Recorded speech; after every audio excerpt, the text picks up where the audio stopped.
Hi friends, welcome back to mom's kitchen Rithi. இன்றைக்கி school leave, அதனால் இன்றைக்கி கொஞ்சம் லேட்டாக தான் எழுந்திருந்தேன். லீவ் டேஸில் என்னோடய மார்னிங் ரொட்டீன் எப்படி இருக்கும்னு சொல்லிட்டு உங்களோட இன்றைக்கி ஷேர் பண்ணிக்கிறேன். லீவ் இருக்கிறதுனால நாங்கள் ஷாப்பிங் போகலான்னு இருக்கோம். குழந்தைங்களுக்கு கொஞ்சம் ட்ரெஸ் எடுக்கணும். சரி, லீவ்னால் பசங்களையும் கூட்டிகிட்டு போயிடலான்னு சொல்லிவிட்டு காலையிலே வந்து லன்ச் ரெடி பண்ணிடலான்னு சொல்லிட்டு இருக்கேன். அப்போ தான் சீக்கிரம் லன்ச் சாப்பிட்டு கிளம்பலான்னு. ஃபஸ்ட்டு பால் காசிட்டு அப்புறம் டீ போட்டுட்டு அதுக்கப்புறம் ரெடி பண்ணலான் இருக்கேன். டீ வந்து எப்பயும் நான் போடுறப்ப ஒரு துண்டு இஞ்சி ஒரு ஏலக்காய் போட்டு தட்டி போட்டுட்டு தான் போடுவேன். அப்போ ரொம்ப நல்லாயிருக்கும். இன்றைக்கி லஞ்சுக்கு வந்து சென்னா போட்டு பிரிந்தி சாதம் ரெடி பண்ணலான் இருக்கேன். நேற்று நைட்டே வந்து ஒரு 100 மூக்கடலை வந்து ஊற வச்சுட்டேன். வீக்லி ஒன்ஸ் நான் வந்து இது சென்னா போட்டு வந்து இது மாதிரி பிரிந்தி சாதம் ரெடி பண்ணிவிடுவேன். அப்புறம் ஒரு நாள் வந்து தனியாக வேக வச்சு குழந்தைங்களுக்கு ஈவினிங் ஸ்நாக்ஸாக கொடுத்துருவேன். குழந்தைங்களுக்கு எப்படி சாப்பிட விருப்பப்படுறாங்களோ அது மாதிரி நம்ம செஞ்சு கொடுத்துட்டோன்னா அவங்களும் சாப்பிட்டுடுவாங்க. நான் இப்படி தான் ட்ரை பண்ணுறேன். இல்லைன்னா சாப்பிட அவங்க வைக்கிறதுக்குள்ளே ஒரு வழி ஆகிடுவேன். நான் டீ குடித்து முடிச்சுட்டு அதுக்கப்புறமா லஞ்ச் ரெடி பண்ணலாம். மூக்கடலையை வந்து ஒரு 5 விசில் போட்டு எடுத்து வச்சுக்கலாம். நம்ம எல்லாம் ரெடி பண்ணுறதுக்கு முன்னாடியே மூக்கடலையை வந்து வேக வச்சு எடுத்து வச்சுக்கலாம். இன்றைக்கி வந்து நான் 1 கப்பு பாஸ்மதி ரைஸில் தான் செய்ய போகிறேன். அதனால் முதல்ல வேக வச்சு எடுத்து வச்சுக்கிறேன். ஏன்னா இதெல்லாம் சீக்கிரமாக டக்குன்னு ரெடி பண்ணிடலாம். மூக்கடலை வந்து 1/4 டீஸ்பூன் உப்பு, இப்போ கொஞ்சம் பெருங்காயப்பொடி சேர்த்து வேக வச்சுக்கலாம். 5 விசில் போட்டு எடுத்துக்கலாம். அரிசியும் ஒரு பக்கம் நான் ஊற வச்சிடுறேன். நம்ம வெங்காயம் தக்காளி இதெல்லாம் கட் பண்ணுறதுக்குள்ளே வந்து அரிசியும் நல்லா ஊறிடும். ஒரு 2 தடவை நல்லா கழுவிட்டு அதுக்கப்புறமா வந்து தண்ணி ஊற்றி ஊற வச்சிடலாம். நான் 1 கப்பு எடுத்துருக்கிறதுனால 2 தக்காளி, 2 வெங்காயம், ஒரு பச்சை மிளகா, கொஞ்சம் புதினா, கொஞ்சம் கொத்தமல்லி இதெல்லாமே எடுத்துக்கிறேன். வெங்காயம் தக்காளி எல்லாம் ரொம்ப பெருசாக இல்லாமல் எல்லாமே மீடியம் சைஸில் தான் எடுத்துருக்கிறேன். வெங்காயத்தை நல்லா நீல வாக்கில் கட் பண்ணிவிட்டு ரெண்டுத்தையும் அதுக்கப்புறமா வந்து பாத்திரத்தை வச்சுட்டு அதில் கொஞ்சம் எண்ணெய் சேர்த்துட்டு ஒரு 2-3 ஸ்பூன் எண்ணெய் போதும். ஏன்னா கடைசியாக நெய் வேறு நம்ம சேர்ப்போம். அதனால் 3 ஸ்பூன் எண்ணெய் சேர்த்துட்டு 1 ஸ்பூன் சோம்பு, 3 கிராம்பு, 2 பட்டை, ஒரு ஏலக்காய், அன்னாசி பூ இருந்தால் கூட சேர்க்கலாம். என்கிட்ட பிரிஞ்சி இலை இல்லை, அதனால் நான் அதை சேர்க்கலை. ஏலக்காய் 3 ஏலக்காய் சேர்த்துட்டு 2 வெங்காயத்தையும் சேர்த்து வதக்கிக்கலாம். வெங்காயம் வதங்கிறதுக்குள்ளே நம்ம தக்காளி கட் பண்ணிக்கலாம். தக்காளி அப்புறம் கொத்தமல்லி, புதினா இது எல்லாமே அலசி நல்லா பொடியாக கட் பண்ணிக்கலாம். காலையிலேருந்து எங்கள் வீட்டு கேட்டுக்கிட்ட வந்து குருவி வந்து கீச்சின்னு கத்திட்டு போகுது.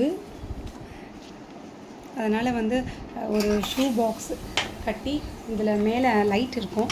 அந்த லைட் கம்பியில் வந்து தொங்க வச்சுருக்காங்க. சென்னாவும் ரெடி ஆகிடுச்சு. வெங்காயம் வதங்கின பிறகு 2 ஸ்பூன் வந்து இஞ்சி பூண்டு விழுது சேர்த்துக்கலாம். நான் சின்ன ஸ்பூன் போடுறதுனால நான் 2 ஸ்பூன் சொல்லியிருக்கேன். பெரிய ஸ்பூன் எடுத்து அதில் 1 ஸ்பூன் சேர்த்துக்கலாம்.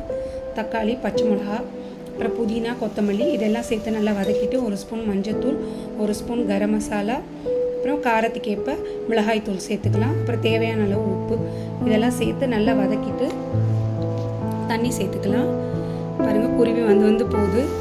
எல்லாம் நல்லா வதங்கின பிறகு தண்ணி சேர்த்துக்கலாம். நான் சுண்டலை வேக வச்ச தண்ணி, அப்புறம் அரிசி வந்து ஊற வைக்க ஊற்றுன தண்ணி அது எல்லாமே வேஸ்ட் பண்ணாமல் இதுலேயே சேர்த்துக்கிறேன். நல்லா டேஸ்ட்டாக இருக்கும் இது மாதிரி சேர்க்குறப்ப.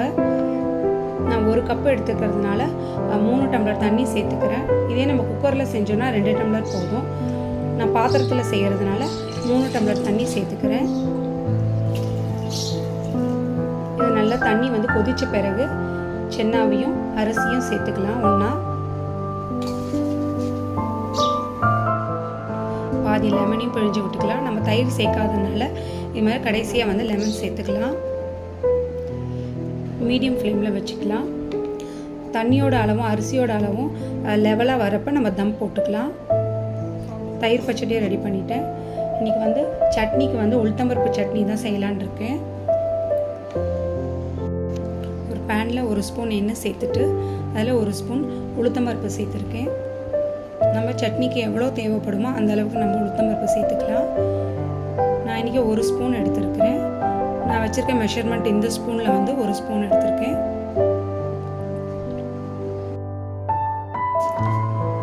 இதை அதை நல்லா செவக்க வறுத்த பிறகு இதில் தேங்காய், அதுக்கப்புறம் காஞ்ச மிளகா, கொஞ்சம் புளி சேர்த்து அரைச்சோன்னா ரொம்ப நல்லாயிருக்கும், டேஸ்ட்டாக இருக்கும் இந்த சட்னி. இது மாதிரி அரிசியோட அளவும் வந்து தண்ணியோட அளவும் ஒன்றா ஆன பிறகு ஒரு ஸ்பூன் வந்து நெய் சேர்த்துட்டு இது மாதிரி தட்டு போட்டு நம்ம வெயிட் வச்சிட்டோன்னா அழகாக வெந்துடும். இது 10 நிமிஷம் தான், நம்ம திறந்து கூட பார்க்க வேண்டாம். 10 நிமிஷம் கரெக்டாக டைம் பார்த்து நம்ம ஆஃப் பண்ணிட்டோன்னா கரெக்டாக வெந்திருக்கும். சட்னியும் அரைச்சிட்டேன். தாளிப்பு சேர்த்துக்கலாம்.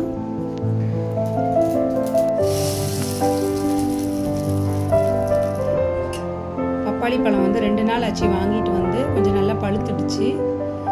இது ஸ்கூலுக்கு ஸ்நாக்ஸ் டைமில் அனுப்பிச்சோன்னா திருப்பி அப்படியே ரிட்டன் தான் வரும் இது. அதனால் வீட்டில் இது மாதிரி இருக்கிறப்ப லீவ் டைமில் கட் பண்ணி கொடுத்துருவேன். கொஞ்சம் மிரட்டினா தான் இதெல்லாம் சாப்பிடுவாங்க. நான் கூட சின்ன வயசில் இதெல்லாம் விரும்பி சாப்பிட மாட்டேன். அப்புறம் கண்ணாடி போட்ட பிறகு தான் இதோட சாப்பிட்டா என்னென்ன பெனிஃபிட்னு எனக்கும் தெரிய ஆரம்பிச்சுது. அதனால் எப்படியாவது வீக்லி ஒன்ஸ் அவங்க அப்பா சாப்பிடுவாங்க.